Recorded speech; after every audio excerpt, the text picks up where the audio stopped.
Thanks for staying with us on The Real Story. We're talking all things race for the White House with political science expert Wesley Renfro from Quinnipiac University. Thanks so much for being here. Thanks for having me.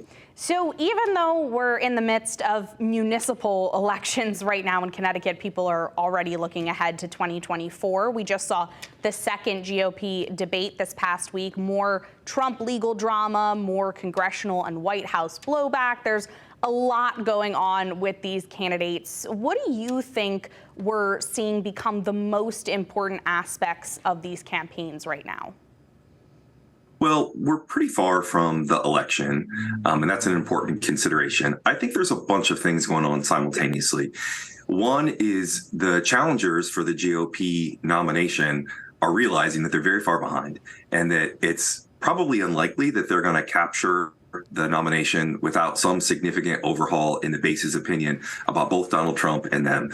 So we're seeing a few more elbows being thrown, a little bit more willingness to criticize Trump. So that's one dynamic. At the same time, Joe Biden, who is, at least according to some, looking incredibly frail, is really trying to build support for his record, in particular an economic record. But that's challenging right now, given the sort of headwinds that the economy is facing. And although the economy is still pretty strong, people perceive it to be weaker than it is. And so there's a lot of things going on simultaneously that will either pay off or not in the next 6, 8, 10 months. And when we talk about the economy, I think a lot of people always bring up inflation. It's something that's impacting ballot choices from local to presidential elections. It's in everyone's messaging. But what are we seeing be the most effective here when we see these different campaigns talking about inflation? It's reminding people that their pocketbooks are being squeezed. Some sectors in the economy, lower paid workers, have actually had wages that have on average kept up with inflation, although that's not true for most people. But convincing people that they're doing okay when they go to the grocery store week after week and they see that milk is more expensive, or they see that a used car is now 15% more expensive than it was 2 years ago. There's a perceptual piece to that, and people feel it. They're making choices that they don't want to make about how they spend their money because they are squeezed. And that's a real challenge for the Biden administration. And with the Biden administration, he's obviously trying to emphasize his policy and work that he's done so far, things like trying to drive down unemployment, pass along savings, cut costs on things like prescriptions. But for people who are still seeing these high prices and for these policies that maybe haven't taken full effect yet, is his messaging on this going to be enough in time? So we're pretty far out from the election, and it's risky to make predictions this soon. I think that it's a challenging message to deliver, right? People feel squeezed. I think there's some other structural things in the economy that might upend a little bit of his messaging. There are millions of people who have federal student loans. They have been on pause for 3 years. That pause is set to end and payments will resume this month. For a lot of people, that's going to reduce their purchasing power. They are now required to pay back those loans, and they might be a small amount or they might be a large amount, but that's money that's going to come out of people's pocketbooks. And I think people will notice that and feel that. The economy is also slowing. It's not quite clear that we will achieve a soft landing, but it's a tough economic message to deliver. Absolutely. And Biden is certainly touting his bipartisan infrastructure deal as well. We've seen signs pop up across the state, in front of these funded projects, kind of pointing them out. And we always see incumbents emphasize the work they've already done in the White House, but with dissatisfaction pretty high right now, do you think this approach is going to be effective? It's better than not touting it, but it's important to remember that elections are fundamentally snapshots in time, right? If we could rerun elections a month later or a month sooner or 6 months later, and we might see different outcomes. A lot of voters, I think rightfully so, are voting on what they know in the moment in which they vote. And the thing about infrastructure is, everybody agrees that it's needed and that we're overdue, but that's a slow moving train. It will deliver many benefits. Those benefits will not all hit at once. They will manifest over years and years and years in ways that are more obvious and less obvious. And so, there's a record there, and it's a significant record. I'm not quite sure that that will convince many people in the moment. that they should feel better about the economy. Right. So again, we are seeing a lot of dissatisfaction among Americans, a lot of people frustrated with parties and extremism as well. Connecticut has a large independent, unaffiliated voting bloc here. What role do you think these voters might play as of right now in the 2024 election? So first of all, there's a little bit of a myth of the independent voter. There's a lot of who say I'm an independent voter because they are not affiliated with either party. But certainly when you ask them about preferences on policies, most people actually have a somewhat pronounced partisan swing, and there's not that many people who are true swing voters. So it's a little bit fashionable to declare yourself independent, but in practice, most people are not. All that being said, the past couple elections have been literally decided by tens of thousands of votes in a few specific areas. And we miss that because we tend to think of elections in terms of what we might call the popular vote.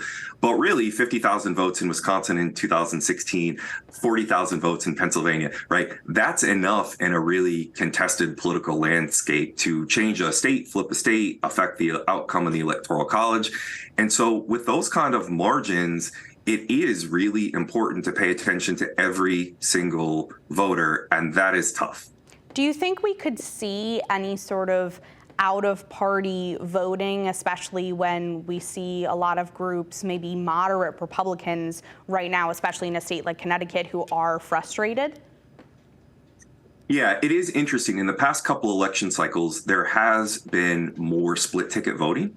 And there's some evidence that, Republicans are doing this more often than Democrats. There's also a decent number of Republicans, former Republicans, who are no longer affiliated with the party. I do think that there are some Republicans, you might think of Mitt Romney as their standard bearer, who are not pleased with the Trumpist direction of the party. They might not vote. They might vote for somebody more moderate. They might vote for a Democrat. In a contested political environment, that could be enough to swing some things. So obviously there are lots of different things said by campaigns and now constant messaging from each party. So whether it's the debate stage or online, what do voters need to look out for when it comes to possible disinformation? How can they, even start to decipher it?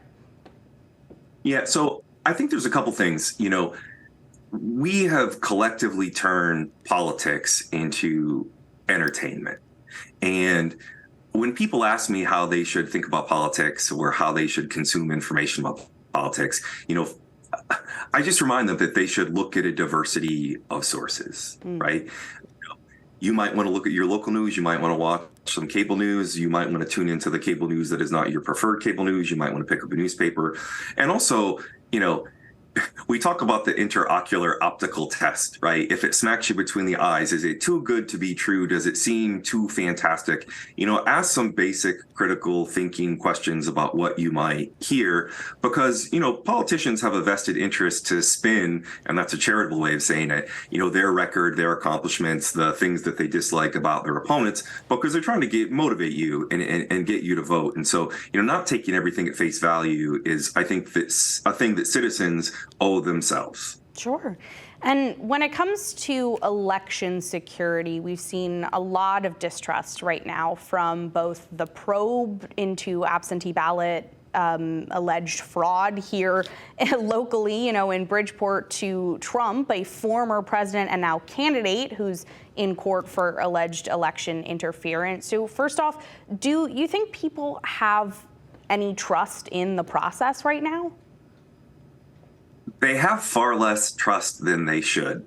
And the amount of distrust in the electoral process has frankly been manipulated for political gain, and it is incommensurate with the risks of elections. Right. And second, should people, you just said they have a lot less trust than they should, so should people be trusting our elections? Yeah, absolutely. I'm an evidence-based guy, and there are really reputable folks on both sides of this issue who have spent their career rigorously investigating allegations of election fraud. And to be clear, there are stray cases. There are really close cases where perhaps they might have mattered. But there's not evidence of issues with the electoral system. And I think that a lot of people misunderstand how it works. It is a widely distributed system where very small localities roll up into states. Those states roll up into the Electoral College. In order to do widespread manipulation, it would have to be such a vast conspiracy that it is scarcely possible to even imagine on a national scale. And so I think the fact that folks don't appreciate the decentralized and quite localized nature of how ballots are cast and counted and reported makes it easier for them to believe some fantastical stories about sort of election malfeasance when there's not evidence for it, whatsoever. Right. And locally here, just this past week, the Connecticut legislature in a special session voted to move up the presidential primary date. So Connecticut has an earlier vote now the first week of April. There were different arguments as to how this could give Connecticut more weight in the 2024 race. How much do you see this primary schedule change really making an impact, whether it's campaigns or even people just feeling like their vote counts more? In the abstract, the placement of your primary contest in the calendar year could be consequential, right? I mean, certainly states who've had later dates in the calendar, oftentimes it's a foregone conclusion who will be the party's standard bearer by the time they're called to cast their ballots. Right. In 2024, I'm not 100% sure that it matters because barring something really unexpected, it seems almost a foregone conclusion that Joe Biden will be the nominee. And Donald Trump is very likely to be the nominee as well. And there's an important part about the rules that govern Republican primaries. And to be clear, they're not all identical, but they are vetted and approved by the RNC, and they are currently finalizing these rules. But many of the primary contests for the GOP are simple plurality winner takes all, meaning that if you get one more vote than anybody else in that primary contest, you get all the delegates from that particular state. And that sort of scenario really advantages Donald Trump right now. And so there could be longer term implications. I'm not very convinced that the placement date will matter much in 2024. Gotcha. Well, as you said, still a ways away, but something we're definitely going to keep watching and covering here. Wes, thank you so much for joining us. Thank you. And that does it for us here on The Real Story. But if you want to watch these segments again, you can head to fox61.com or download the free Fox 61 News app and watch The Real Story every Sunday at 10 a.m. right here on Fox 61 or streaming on Fox 61 Plus. Have a great morning.